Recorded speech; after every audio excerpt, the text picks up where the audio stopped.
Activez vos synapses. Activez vos synapses.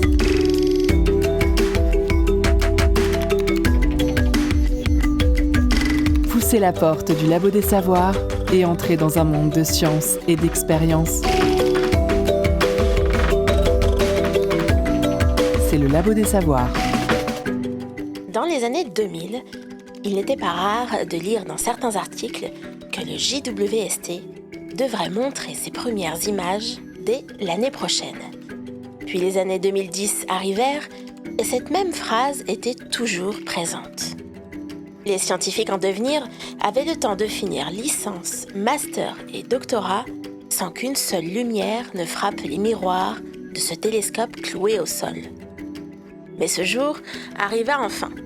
Le 11 juillet 2022, les scientifiques et les passionnés virent enfin les premières images de l'espace vues par le JWST, aussi vertigineuses et spectaculaires que dans leurs rêves. Aujourd'hui, au Labo des Savoirs, nous embarquons à bord du Grand Miroir d'Or.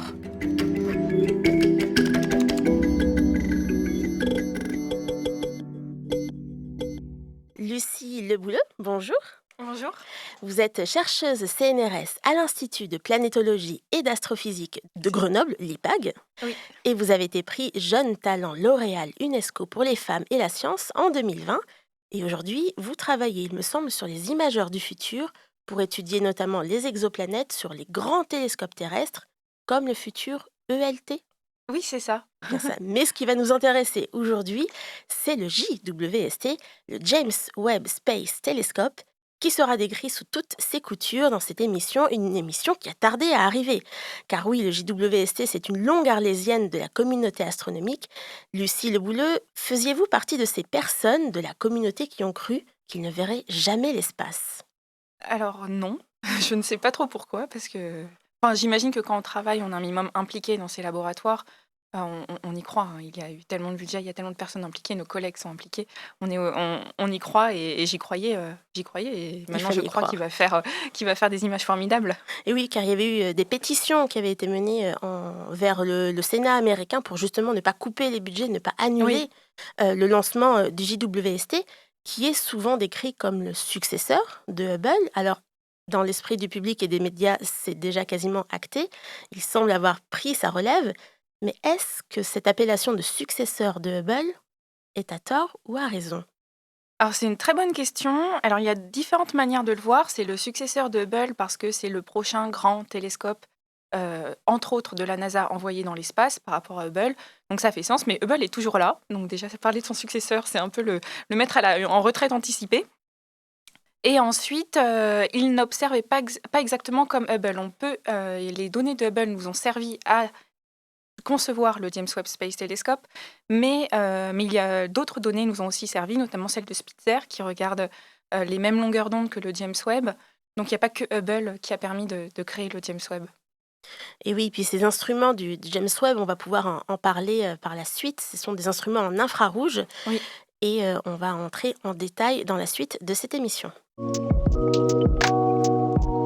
Les voies de la recherche scientifique au Labo des Savoirs. Et l'aventure de tout instrument spatial passe évidemment par un envol dans l'espace. Son lancement a été aussi source d'attention dans les médias, encart dans la presse et envoyés spéciaux pour le décollage depuis Kourou, un décollage le jour de Noël, le 25 décembre 2021, que certains et certaines ont même pu observer en direct pendant presque le déjeuner de Noël.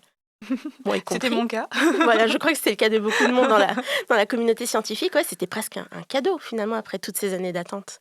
Oui, c'était formidable. Il devait décoller quelques jours avant, puis il y a eu des petits problèmes météo, etc. Autant être sûr, honnêtement. Et le jour de Noël, autour de midi, alors moi j'étais avec ma famille pour assister au décollage et tout le monde était ému, même ceux qui ne sont pas astronomes dans ma famille. Oui, toute la magie de l'envol de la Oui. fusée à bord d'une Ariane 5. Donc c'est un lancement qui ne pouvait se faire que dans cette fusée, notamment à cause de la taille du miroir du JWST, Oui, qui est c'est assez ça. particulière. Oui, le miroir primaire, ce qu'on appelle le miroir primaire, c'est le grand miroir qui collecte les photons. Pour le James Webb, il fait 6,50 m de diamètre. C'est trop grand pour entrer dans une fusée. Ariane 5 a un espace à peu près 5 mètres. Et du coup, c'est pour ça qu'on l'a replié. Et c'est pour ça que ce miroir est si particulier, parce qu'on l'a coupé en morceaux pour pouvoir le replier comme un origami et qu'il rentre dans Ariane 5. Il est composé de 18 morceaux, Oui, c'est bien ça? 18 morceaux hexagonaux de miroirs. C'est pas la première fois qu'on fait des miroirs découpés comme ça. On en a au sol, notamment les télescopes Keck à Hawaï. Et les futurs télescopes seront quasiment tous comme ça. Parce qu'on a besoin de plus en plus de télescopes de grande taille pour pouvoir Voilà. observer. Les prochains défis scientifiques reposent sur des télescopes géants. Enfin, on les appelle télescopes géants ou très grands, extrêmement grands. Ils ont un peu tous ces noms. Et le James Webb en fait partie. Avec 6,50 m dans l'espace, c'est un télescope géant dans l'espace.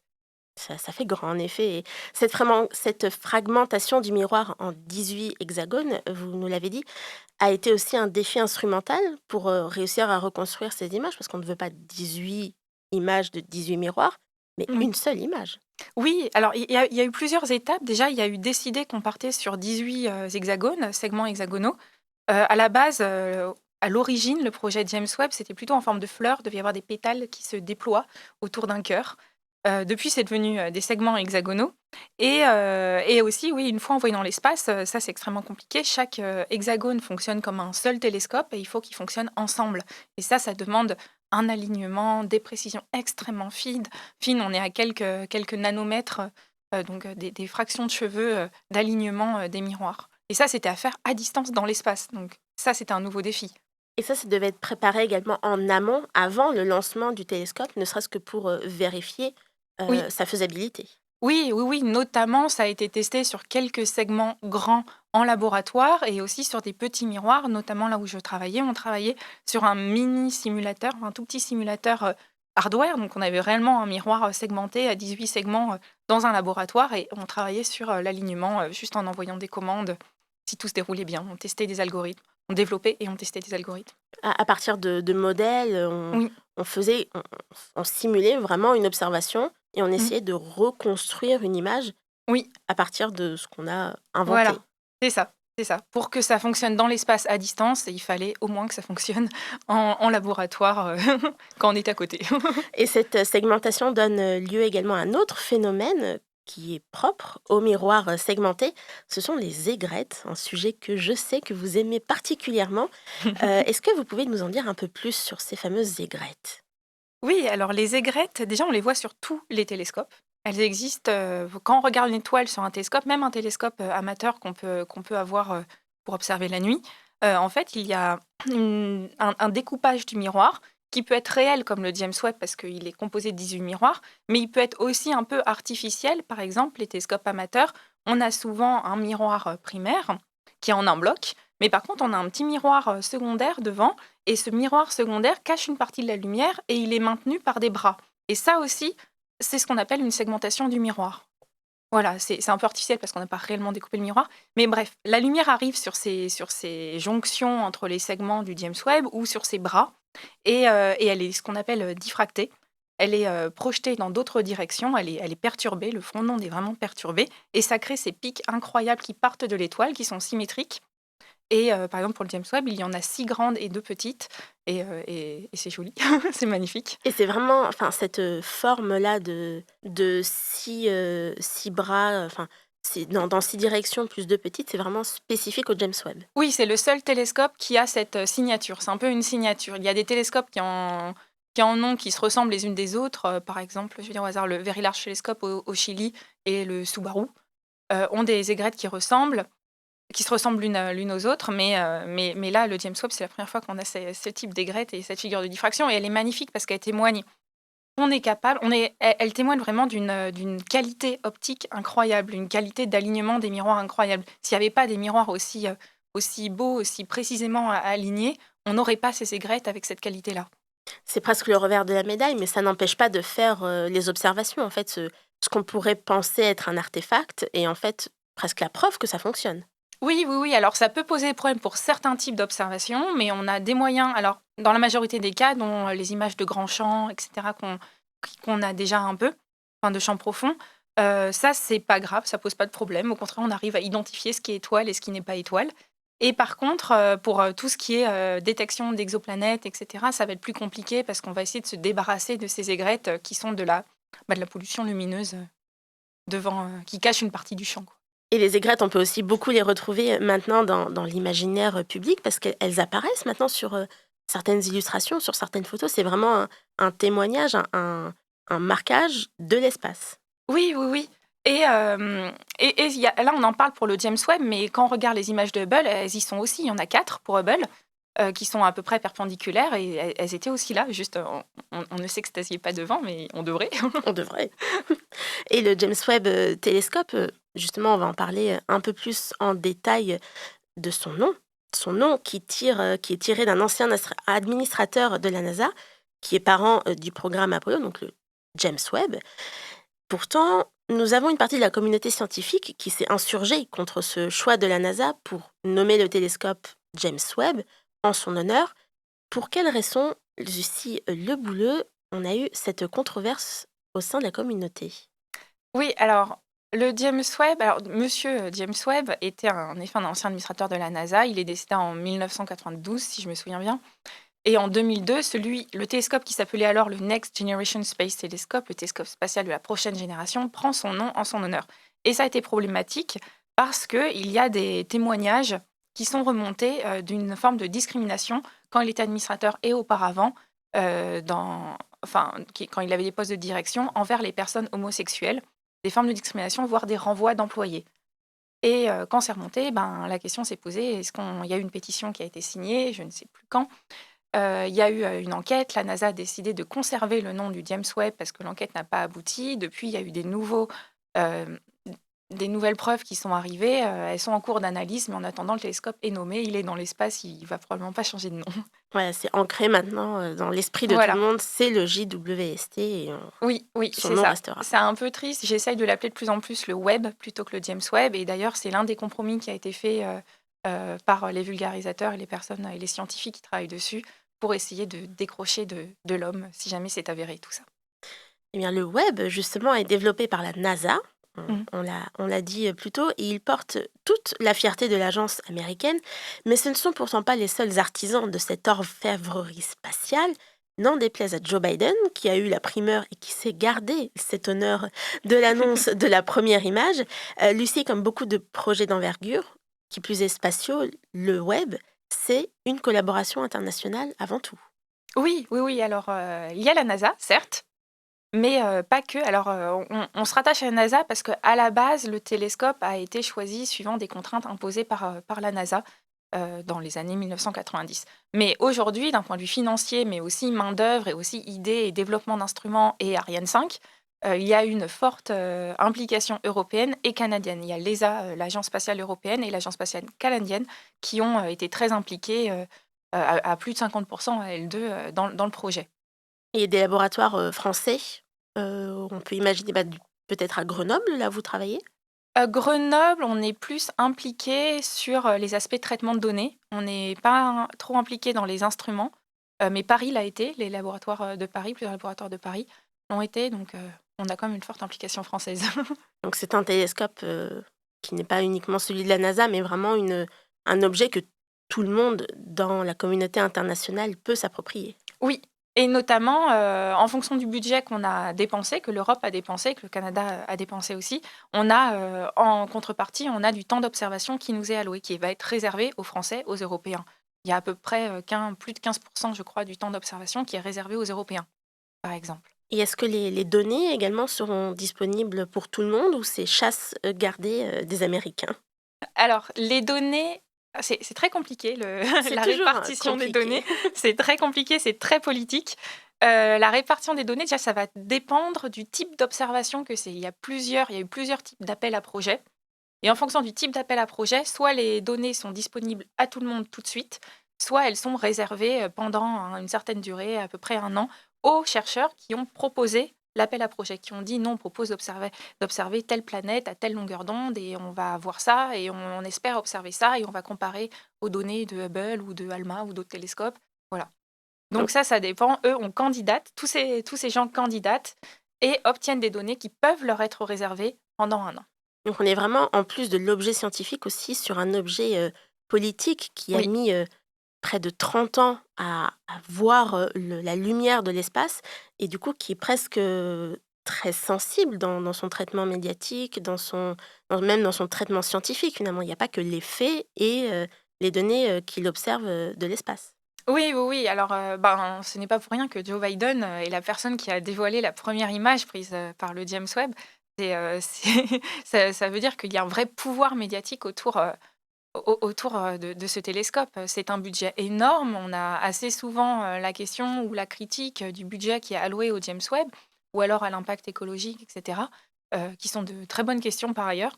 Mais voilà, la science fait partie de tout ce budget et on est plein de pays à avoir participé et c'est magnifique. Vous avez parlé justement de l'impact écologique, donc on peut se dire un budget de plusieurs milliards de dollars, un lancement avec une Ariane 5 très polluante. Est-ce Mmh. que, je vais poser la question très classique, mais est-ce qu'on avait vraiment besoin d'envoyer cet énorme objet dans l'espace, au vu des préoccupations actuelles? Parce que je pense qu'il y a encore, hélas, des gens qui se posent cette question et il faut redire et réaffirmer toutes les raisons pour lesquelles on envoie encore des objets dans l'espace. Oui, alors c'est une très, très bonne question. La communauté scientifique est très, consciente de ça et aujourd'hui on travaille beaucoup sur la réduction de notre impact, carbone aussi en recherche. Surtout en astronomie, on a un gros impact carbone, notamment à cause de ces, lancements ou de ces projets à l'étranger et cetera. Le James Webb a eu un impact carbone qui était, très important, enfin et qui veut pas être compensé. Il va amener déjà c'est un télescope, on estime entre 10 et 20 ans d'observation, donc tout ça déjà, ça va nous amener énormément de connaissances. Si on arrête d'avancer en science, c'est aussi dommage parce qu'on arrête d'avancer dans la connaissance, dans notre compréhension de nous, de notre monde, de l'univers et cetera. Donc je pense qu'on a besoin de cette connaissance et pour cela on a besoin du James Webb ou d'autres télescopes. Ensuite, c'est pas un lancement qu'on fait, toutes les semaines, on se réveille un lundi matin: «Allez, on va envoyer un télescope, on va brûler du kérosène, ça va être merveilleux». Ça fonctionne pas comme ça, il a commencé à être imaginé en 1989 de mémoire. Il a été lancé en 2021, donc on est sur, plus de 30 ans de développement, et cetera. Ensuite, les prochains lancements, on espère qu'ils seront plus écologiques, en réutilisant notamment une partie, des lanceurs. Parce que la science met du temps à se faire. On n'est pas sur des lancements sur un rythme très élevé. On peut voir avec maintenant la course au spatial Mmh. des lancements de fusées de plus en plus réguliers. Et il y a des gens dans la communauté scientifique qui se posent la question presque de l'utilité d'envoyer aussi Mmh. régulièrement que ça des petits satellites qui vont faire de la pollution en orbite basse et qui ont Oui. peut-être pas énormément d'intérêt. Alors, c'est un très bon sujet. Il y a beaucoup de satellites. Alors, je n'aime pas trop renvoyer la patate chaude aux autres. On n'est pas les seuls à envoyer des satellites, voire même on est assez minoritaire dans l'envoi de satellites, surtout en ce moment. Il y a un gros problème avec le nombre de satellites qu'on a actuellement en orbite, qui perturbe notamment les observations du sol, en dehors du fait que ça pollue, etc., et qu'il y a un danger en cas de chute de matériaux et tout. Il y a aussi, nous, on envoie assez peu de satellites finalement. Le James Webb en point de Lagrange L2, il va vraiment pas nous tomber dessus, c'est pas une pollution directe pour nous. Ça a été une pollution au décollage, mais c'est pas quelque chose qui va nous tomber, dessus. Il est Oui, extrêmement le loin, point de Lagrange est vraiment oui, loin de oui, nous. il a 1,5 million de kilomètres de la Terre, il est pas en orbite directe autour de la Terre, il orbite plutôt autour du Soleil, donc on n'est pas c'est pas un danger, direct, aujourd'hui. Voilà. Voilà, donc on a bien raison de continuer à envoyer des objets scientifiques dans Oui, l'espace, tout en ayant un œil sur les préoccupations de notre bonne vieille oui. Terre. Oui, c'est important et on est scientifique, mais on est aussi citoyen et citoyenne et on a cette question, elle est extrêmement importante. La plupart des grands organismes scientifiques, en astronomie et dans d'autres thématiques aujourd'hui, utilisent enfin, on discute de cette question et essayent de s'adapter. C'est nécessaire. On va devoir adapter notre recherche, notre manière de faire la recherche dans les prochaines années. Et bien avant de s'adapter à la recherche et de poursuivre notre découverte du James Webb Space Telescope, fermons les yeux et partons dans l'espace avec le groupe français Quintessence et son titre M87.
Bienvenue au Labo des Savoirs.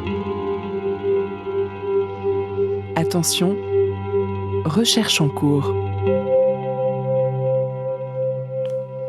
Et nous sommes toujours au Labo des Savoirs en compagnie de Lucie Lebouleux et il est désormais temps, comme le Webb Télescope, de regarder vers l'espace.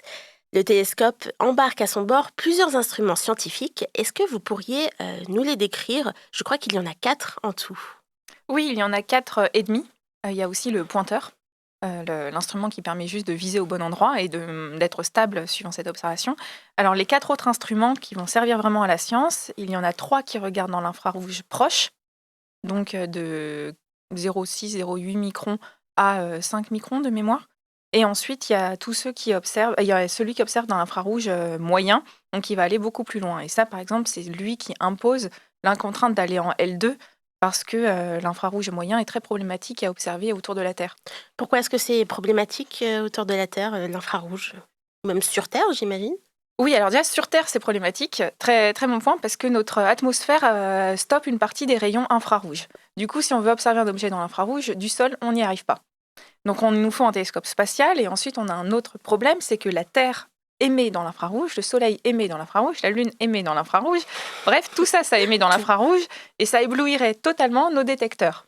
C'est pour ça qu'on envoie le télescope aussi loin, dans l'ombre du Soleil par rapport à la Terre, enfin dans l'alignement, pour essayer de voir le moins possible le Soleil et qu'il a ce grand bouclier thermique pour être encore plus dans l'ombre et dans le froid. Et quels sont les objets qu'on essaye justement d'observer en infrarouge, qu'on pourrait n'observer qu'en infrarouge et qui sont, par rapport à, je sais pas, ce que pouvait faire Hubble en lumière, on va dire visible, ou d'autres télescopes à d'autres couleurs du spectre lumineux? Oui, alors dans l'infrarouge, plus on va loin dans l'infrarouge, plus on arrive à observer des objets qui étaient proches de la formation du Big Bang, plus on arrive à remonter dans le temps. Donc déjà, les premières étoiles qui ont été créées après le Big Bang et les premières galaxies, on peut les observer uniquement dans l'infrarouge, vraiment loin, proche à moyen. Voilà, il faut aller aussi loin que possible dans l'infrarouge. Et ensuite, il y a d'autres particules. Quand on observe dans l'infrarouge, on n'a pas accès aux mêmes molécules à observer que dans le visible. Et les molécules qui nous intéressent aujourd'hui sont plutôt, notamment l'eau. Quand on recherche des indices de vie ailleurs, on recherche l'eau, l'ozone, tous les dérivés de l'oxygène, du carbone, etc. Et ben, leur signature est dans l'infrarouge. Pour les observer, il faut regarder dans l'infrarouge. Et pareil pour les jeunes étoiles qui émettent plutôt dans l'infrarouge, qui sont très chaudes, très, très massives, pleines d'énergie, qui émettent dans l'infrarouge elles aussi. Donc pour tous ces objets, les jeunes étoiles, les premières galaxies formées après le Big Bang et ces composants chimiques à la surface des exoplanètes, tout ça, ça impose d'observer dans l'infrarouge. Et l'infrarouge a amené d'autres contraintes vis-à-vis de la forme du télescope, de la position peut-être de ces instruments, de ce qui l'entoure. C'est vraiment l'observation d'infrarouge est vraiment difficile à Oui, faire. oui, l'observation de l'infrarouge, ça a imposé beaucoup de choses sur le télescope. Déjà que le miroir soit recouvert d'or, enfin, les miroirs soient recouverts d'or.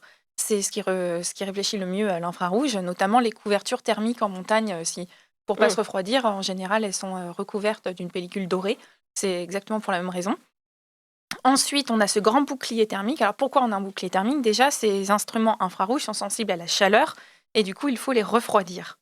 Sinon, ils capteraient leur propre chaleur. Et pour les refroidir, les 3 instruments en infrarouge moyen doivent être proches, doivent être maintenus à moins 233 degrés Celsius et celui en infrarouge moyen à moins 266 degrés Celsius. C'est extrêmement froid. C'est très froid. Voilà, et ça nécessite d'aller aussi loin de la Terre, du Soleil, etc. Mais aussi d'avoir ce grand bouclier qui stoppe la chaleur, les émissions infrarouges émises par le Soleil et par la Terre et la Lune. Et la Lune aussi. Ça veut dire qu'il y a tout un pan d'observation. Enfin, on ne peut pas du tout pointer vers ne serait-ce qu'un bout de Lune, vers la Terre. Tous ces objets-là, s'ils sont dans le champ de vision du Webb télescope, on ne peut pas observer. Oui, c'est ça. Il faudrait, globalement, tout ce qui est plus proche du Soleil ne va pas être atteignable et tout ce qui est plus loin est atteignable, mais pas au même moment dans l'année. Parce que le télescope Webb tourne autour du Soleil en un an, comme la Terre, il suit la Terre, et du coup, pour observer une certaine région du ciel, ne lui sera accessible qu'une fois par an. Il faut pendant une vraiment certaine pas, période. il faut pas louper le rendez-vous du coup. Pendant quelques semaines à quelques mois, mais faut pas louper le rendez-vous, quoi. En effet. Et il arrive à observer des objets aussi proches de nous. Il a commencé à observer des planètes de notre système solaire. On a vu les premières images il y a Oui, quelques semaines. oui, oui, il a observé Jupiter, mais du coup, ce sont des planètes qui sont plus loin, et Neptune de mémoire.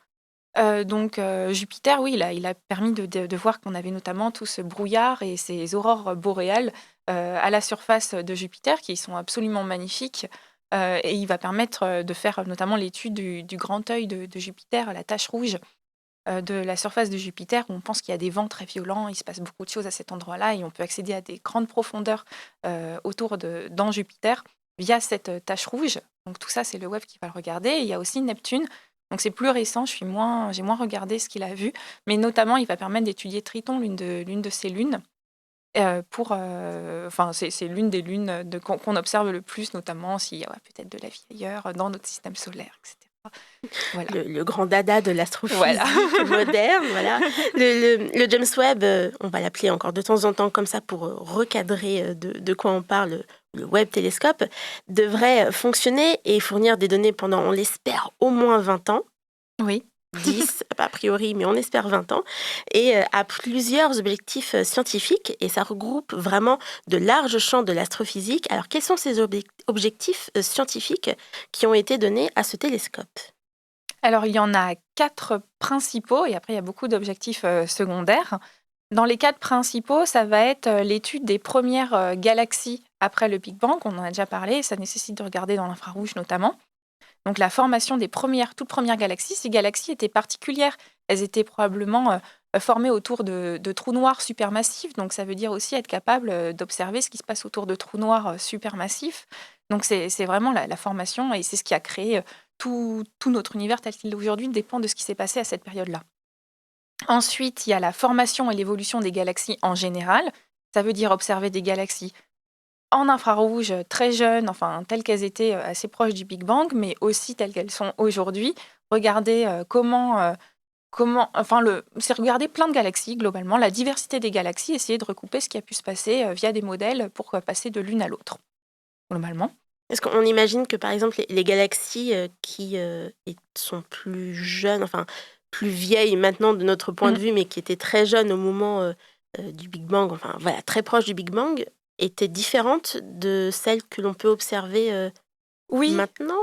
oui, alors elles étaient probablement dans des groupes plus compacts, plus proches les unes des autres, et avec ces trous noirs supermassifs au centre. Et c'est vraiment ce qu'on cherche à observer, des groupes compacts de galaxies qui ont beaucoup d'interactions entre elles, parce qu'elles sont très proches les unes des autres, beaucoup d'interactions entre elles, et beaucoup d'échanges de gaz, de poussière, de la fusion de galaxies, etc. Donc c'est vraiment ce qu'on cherche le plus à voir.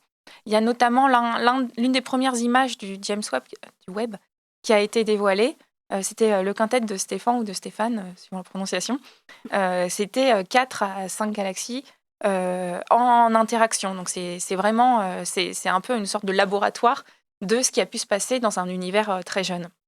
Et qui donnerait des indications peut-être sur la Oui. suite, peut-être de la vie de notre propre galaxie? Notre propre galaxie, ce serait plutôt d'où est-ce qu'on vient, plutôt que où est-ce qu'on va. Voilà, ce serait plutôt d'où est-ce qu'on vient. Comment notre galaxie a pu se former, comment les galaxies ont pu se former et ont pu évoluer pour donner notamment la nôtre. Et ça donne également des images spectaculaires comme celle, vous avez parlé du quintet de Stéphane ou de Stéphane, suivant votre humeur du jour. Le Webb Télescope a réalisé également des images de champs profonds, Oui. comme celle de Hubble, dans laquelle on peut se perdre et qui contient une infinité de galaxies, on peut le dire? Oui, oui, oui, alors une infinité, non, mais rien n'est infini. Rien n'est infini dans l'univers infini. On vous laisse méditer. Mais il y a des milliers de galaxies qui sont qui sont à différents stades d'évolution et qui évoluent toutes aussi dans des directions différentes. Donc c'est extrêmement intéressant, qui ont des molécules différentes. On voit vraiment plein de choses. On voit aussi des étoiles en premier plan qui appartiennent à notre propre galaxie.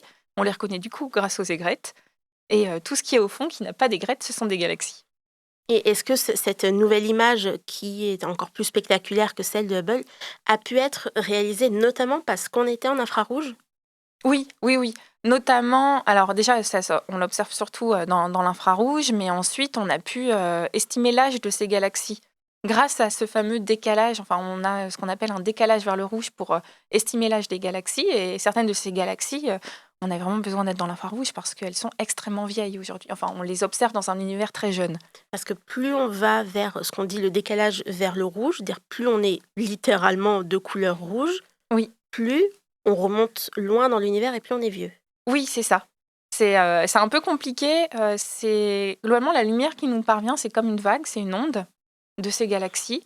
Et en fait, quand ces galaxies, il y a l'expansion de l'univers, ce qu'on appelle le flux de Hubble aussi, les galaxies s'éloignent de nous, et quand elles s'éloignent de nous, elles étirent cette vague qu'elles émettent. Elle est étirée. Et quand on étire une lumière, les vagues de la lumière, ça correspond à un décalage de couleur vers le rouge, et encore plus elle s'éloigne, et plus elle s'éloigne vite, vers l'infrarouge proche et vers l'infrarouge moyen.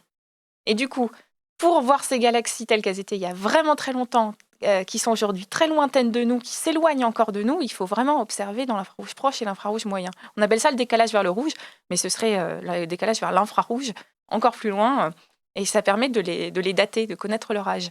Et on espère peut-être retourner jusqu'à quel âge observer des galaxies qui auraient... Alors on espère... Alors la plus lointaine, vieille et jeune, je ne sais pas trop comment expliquer ça, observée par Oui. Hubble, c'était 400 millions d'années après le Big Bang, à peu près. Et on espère aller vers 300, voire un peu mieux avec le Webb. On rappelle que l'âge estimé de l'univers est à 13,8. 13,8. On a augmenté un petit peu. Là. Est-ce qu'on va pouvoir continuer à remonter au fur et à mesure qu'on a des instruments plus puissants, ou est-ce qu'il va y avoir une limite qu'on ne pourra pas franchir? Alors, on ne sait pas encore vraiment quelle sera la limite. C'est une question qui n'est pas forcément pour moi, parce que ce n'est pas trop ma spécialité. Mais on a une époque, en fait, où l'univers était froid après le Big Bang, et il y avait peu d'émissions. Il n'y avait pas d'émissions de photons et pas d'émissions de lumière. C'est l'âge sombre, ça s'appelle l'âge sombre. Et on n'a pas capacité à détecter ce qui s'est passé à cette époque-là parce qu'il n'y a pas de lumière qui a été émise. Donc, il y a cet âge sombre auquel on n'a pas accès. Et après ça, il y a eu la période de la rayonisation, donc là où il y a eu à nouveau l'émission de photons notamment, et on essaye de se rapprocher du début de la rayonisation. C'est plutôt notre objectif avec le Webb et avec Hubble qui s'en est déjà un peu approché.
Écoutez la recherche et ses chercheurs au Labo des Savoirs. Jenny Rio-Jarrell, Sunwalkers feat. Bill Summers, partie 2 et 3. C'était notre pause musicale, toujours au Labo des Savoirs avec Lucie Lebouilleux, où nous parlons d'exploration spatiale avec le JWST ou le Space Telescope. Après l'espace et ses galaxies et autres amas lointains, les autres objets que va regarder le web, ce sont des planètes, des objets plus petits mais pas moins intéressants, avec notamment la détection directe d'atmosphères d'exoplanètes, qui sont en plus des observations assez récentes. Qu'est-ce que ces observations directes d'atmosphères d'exoplanètes va apporter à notre compréhension justement des exoplanètes, Lucie Lebouilleux? Oui, alors il y a beaucoup de c'est un très vaste sujet, surtout que c'est mon sujet de recherche, donc je Sujet de peux en parler prédilection. pendant des heures. Ça tombe bien, vous êtes là pour ça. Alors, c'est assez récent d'observer ça. On a commencé à détecter les exoplanètes en 1992-1995, suivant les débats, les débats qui sont. D'où le prix Nobel de physique 2020, je crois, qui était pour la découverte de 1995. Et aujourd'hui, on veut savoir comment sont composées les atmosphères de ces planètes. On cherche certaines molécules en particulier, et pour ça, il faut regarder les informations dans l'infrarouge. Et on a deux méthodes pour remonter à cette information. Il y a regarder les planètes en transit, donc regarder une planète qui passe devant son étoile et qui va perturber la couleur de l'étoile en passant devant. Son atmosphère va un peu cacher la lumière émise par l'étoile, et en fonction des molécules présentes dans cette atmosphère, ça ne va pas la modifier de la même manière. Et du coup, en regardant des planètes qui passent devant leur étoile, on arrive à remonter au contenu moléculaire, enfin aux composants de l'atmosphère de la planète. La deuxième méthode, c'est faire de l'imagerie, ça c'est ma spécialité. C'est observer directement les photons émis par la planète eux-mêmes. Enfin, réfléchis. Enfin, il y a différentes manières de voir les choses, mais détecter directement les photons qui nous viennent de la planète. C'est extrêmement difficile, et le web, ce sont les deux méthodes qu'il va chercher, qu'il utilise. Aujourd'hui, on a commencé à obtenir des spectres avec les deux méthodes. Et notamment, c'est la première fois, je crois, qu'on a détecté du carbone sur une autre planète. Avec le web, c'était la première fois qu'on arrivait à observer ça. Et qu'est-ce que ça implique justement cette observation de carbone dans l'atmosphère Oui, alors on a aussi d'une observé de exoplanète? mémoire le tout premier spectre qui avait été dévoilé, c'était avec de l'eau. C'est pas la première fois qu'on voyait de l'eau, mais c'était la première fois qu'on voyait de l'eau avec cette certitude. Donc c'est déjà très bien. C'est déjà bien d'être à peu près certain. Et pourquoi est-ce qu'on cherche ces molécules? Parce que le carbone, toute la vie telle qu'elle est sur Terre, repose sur des dérivés du carbone. Voilà. Du coup, quand on cherche la vie ailleurs, on cherche du carbone et des dérivés du carbone. Ce n'est pas tout. On estime que nous a fallu un solvant pour que la vie se développe sur Terre, qui était l'eau. Et du coup, on cherche aussi de l'eau. Et ensuite, on a besoin d'oxygène. Toute la vie sur Terre a besoin d'oxygène. Du coup, on cherche aussi de l'oxygène. Bref, on a cette batterie, ce cocktail, on appelle ça, ce cocktail de molécules qu'on recherche ailleurs. Et on sait maintenant que le web est capable de les détecter. Et ça, c'est énorme. Alors que ces molécules n'étaient pas toutes accessibles aux autres télescopes. Qui plus est, si la planète, l'exoplanète, se trouve dans ce qu'on appelle la zone d'habitabilité, c'est une zone où la probabilité d'une apparition de la vie est possible, ou Oui. où on a encore une autre définition de l'habitabilité? Alors, il y a plein de définitions. Je ne sais pas laquelle est la plus à jour. C'est une zone où on a la bonne pression, où on a la bonne température pour avoir notamment ce fameux solvant qui est l'eau, mais ça dépend aussi de la taille de la planète, de la pression, de la densité, de la gravité, etc. Ça dépend de plein d'autres paramètres. Globalement, c'est une limite qui est assez floue. Voilà. Mais qui est très proche de l'étoile. Et à cause de ça, et comme on cherche des objets qui sont très petits, les planètes, on ne se rend pas compte, mais la Terre, elle est toute petite par rapport aux autres planètes. On cherche des planètes qui sont très petites, très proches de leur étoile, et du coup, c'est extrêmement difficile. Oui, parce que l'étoile, en plus, doit être très visible sur Oui.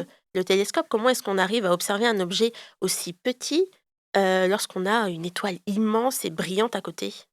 Oui, alors on utilise ce qu'on appelle un coronographe. C'est un composant optique qui est absolument merveilleux, qui permet... Alors, les coronographes ont été développés à la base vers les années 1930 pour observer la couronne solaire. C'était Bernard Lyot, un astronome parisien qui a inventé ça. C'était pour observer du coup les protubérances à la surface du Soleil. Elles étaient très peu visibles par rapport à la surface du Soleil, et à l'époque, pour pouvoir les observer, il fallait attendre une éclipse. Lui, il s'est dit, une éclipse, ça, je peux la créer dans mon télescope. Il a créé ce qu'on appelle des coronographes. Du coup, corona pour voir la couronne, c'est le même dérivé pour coronavirus en fait. C'est un virus qui a des petites protubérances, quoi. Et du coup, ça fonctionne comme une éclipse, ça cache la source qui est très visible, donc le cœur du soleil, et ça permet de voir ce qui est faible, ce qui émet peu de lumière autour. C'est comme dans la rue, si il fait nuit, on a un lampadaire. En fait, il y a plein de petits moustiques et des moucherons qui volent autour du lampadaire, et ben on cache le lampadaire, et on arrive à voir, à mieux détecter tout ce qui est autour. Donc c'est le même principe, et depuis les années 2000, les coronographes sont appliqués à la détection d'exoplanètes.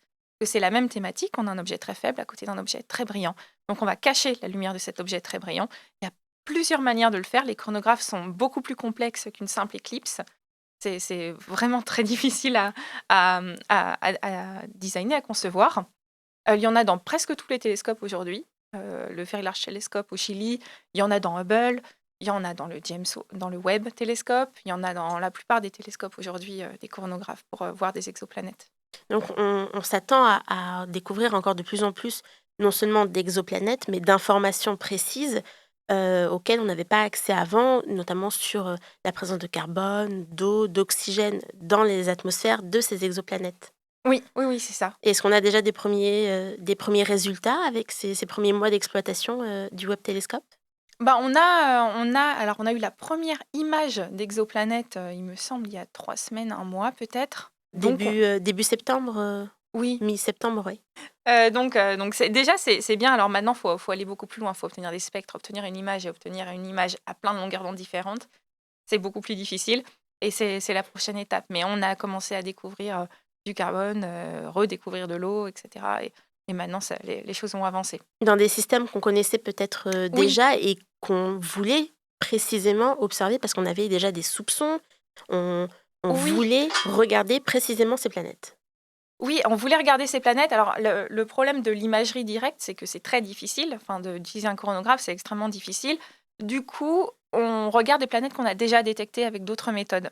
Notamment, enfin, je ne sais pas si ça va parler, mais la méthode des vitesses radiales, etc. Il y a d'autres méthodes pour détecter des exoplanètes qui sont plus faciles à mettre en place, mais qui donnent moins d'informations, avec beaucoup d'incertitudes, et qui surtout ne donnent pas accès au spectre et donc aux molécules de l'atmosphère. Ça, il nous faut l'imagerie directe ou la méthode des transits. Et du coup, on combine on sait déjà ce qu'on va observer, on sait déjà ce qu'on cherche et avec l'imagerie directe, on se contente d'appliquer le coronographe, là où on veut quoi, de regarder, ce qu'on sait déjà et qui existe à cet endroit-là. Ce qui est des systèmes complets d'exoplanètes qui sont vraiment, j'ai envie de dire, dans l'œil, dans le viseur des astrophysiciens et des astrophysiciennes, notamment le système WASP ou le système TRAPPIST, Oui, qui commencent à être des objets très étudiés. oui, TRAPPIST-1, c'est un système, qui a été un peu, révolutionnaire quand il a été découvert. Pas uniquement parce qu'il porte le nom d'une bière, On s'en mais rappelle bien, du coup.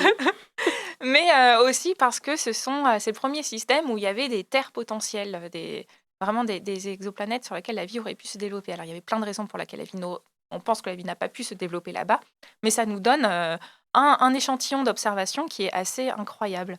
Donc, c'est un système de plusieurs exoplanètes qui sont très proches de leur étoile. Leur étoile ne ressemble pas à notre Soleil, elle est beaucoup plus faible, beaucoup plus petite. Donc, en fait, toutes ces planètes sont rassemblées très proches de leur étoile par rapport à nous.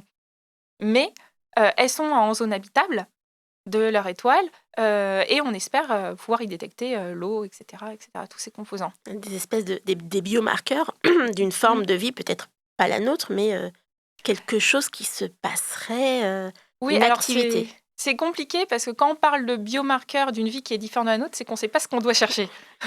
C'est toute la beauté de l'exercice. C'est comme si on doit rentrer dans une pièce, il y a la caverne d'Ali Baba et on dit bah trouve. Oui, mais quoi? Ah, mais tu dois trouver. Ben, on ne sait pas en fait. Si la vie ne ressemble pas à la nôtre, on ne sait pas ce qu'on doit chercher. Et c'est ça qu'on demande aux scientifiques en plus. Oui, Voilà, trouver. voilà. Et bah, ça fait rêver. On espère avoir des images et des données du Webb Télescope très bientôt. En tout cas, c'est très prometteur. Et même si la comparaison n'est pas strictement et scientifiquement exacte, il y a bien un endroit où le Hubble qui observe en visible et le Webb qui observe en infrarouge, il y a bien quelque chose qu'ils ont en commun. Et là, c'est vraiment cette capacité à produire ces images spectaculaires de différents endroits de notre univers, des planètes que l'on connaissait normalement déjà. Et peut-être que vous avez pu, auditeurs et auditrices, tomber nez à nez avec quelques clichés du ciel de cet été. Et si ce n'est pas le cas, on vous invite évidemment à aller vous plonger et vous perdre dedans. Il vous suffit de taper ça dans n'importe quel moteur de recherche ou d'aller sur les sites officiels ou les réseaux sociaux. Vous serez assaillis d'images. Mais au-delà de l'outil, avec ses instruments et ses objectifs scientifiques dont on vient de parler, est-ce que finalement le Webb télescope ne serait pas aussi finalement un objet de vulgarisation au-delà d'être un objet scientifique, Lucie Le Bouleux? Bah, c'est une très bonne question. Alors oui, une La question réponse est oui. la réponse est oui, voilà. Déjà ça en fait, il y a eu une com énorme, une communication énorme de la part de la NASA surtout, avant son lancement. C'est un budget tellement énorme de toute manière, on parle de 10 milliards d'euros. C'est absolument révolutionnaire ces budgets, c'est du jamais vu en astronomie et ensuite il faut, déjà moi je considère que la recherche qu'on fait, on est payé sur de l'argent public, donc elle revient aux gens. Donc on a un devoir de vulgariser et le web a fait rêver avec son miroir en or envoyé dans l'espace, avec un déploiement dans l'espace et qui va permettre d'aller plus loin qu'on n'a jamais été. Oui, il fait rêver et c'est merveilleux que les gens arrivent à rêver sur ces images. Voilà. Donc, et il a ce pouvoir incroyable parce que c'est le télescope de tous les records aujourd'hui. Est-ce que on pourrait presque le comparer, je sais pas, à ces spationautes et aux astronautes qu'il y a dans l'ISS? Hem, Comme Thomas Pesquet, hein, qui nous envoie régulièrement, quand ils sont dans l'espace, des images merveilleuses et qui sont surtout aussi connus pour ça, sur leurs exploits, soit physiques, dans l'ISS, soit les images qu'ils envoient, alors qu'en fait, ces personnes-là sont envoyées dans l'espace pour faire de la science. Est-ce que c'est il y aurait presque un parallèle à faire sur ces ambassadeurs de l'espace qui sont avant tout des expériences scientifiques qui deviennent de véritables objets qui vont au-delà de la science? Alors, j'aurais fait ça un peu, dans l'autre sens. Je pense que le web, jusqu'à maintenant, les images étaient incroyables, mais les images sont une donnée parmi d'autres pour les scientifiques et qu'à partir de maintenant, on commence à faire des sciences. Les images nous ont permis d'en parler, nous ont permis de faire rêver, de rêver, de voir si le télescope, allait tenir ses promesses, enfin, vraiment ça nous a fait rêver et à partir de maintenant, les scientifiques, je pense qu'il y aura une baisse de la communication autour du web.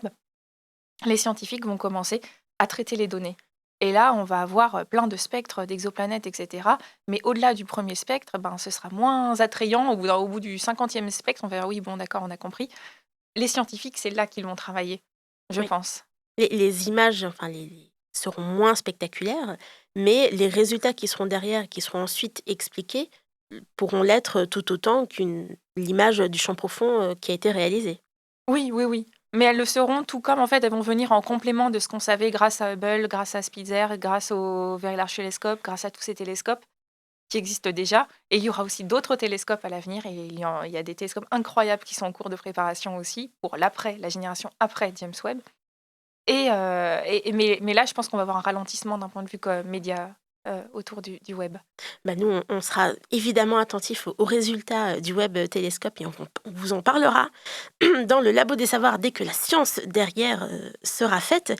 Pour terminer, une question presque un peu plus légère, mais entre un conseil pour se perdre dans l'espace. Quelle est votre image ou votre spectre aussi, préféré qui a été, dévoilé, jusqu'à présent du Webb Télescope?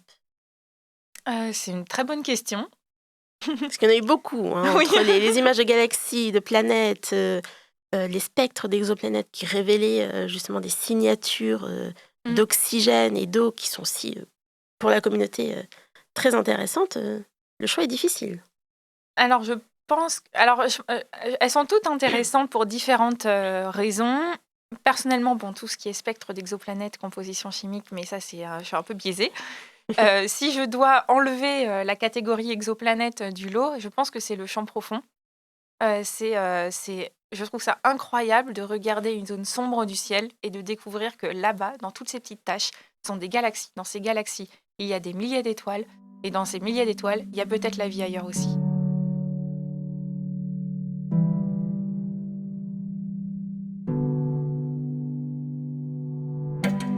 Et après seulement 5 mois de fonctionnement, le Webb Télescope promet déjà une quantité astronomique de données et des images vertigineuses de notre univers. On ne peut que vous conseiller de suivre ces aventures qui font déjà l'histoire de l'astronomie. Lucie Lebouleux, merci d'être venue répondre à nos questions aujourd'hui. Merci. Et on vous souhaite le meilleur pour la suite de vos recherches. Merci à vous de nous avoir écoutés aujourd'hui au Labo des Savoirs. Vous pouvez retrouver toutes nos émissions et nos podcasts sur labodesavoirs.fr ou sur votre application de podcast préférée. Suivez nos réseaux sociaux pour toutes nos actualités et on vous dit à la semaine prochaine pour une nouvelle émission.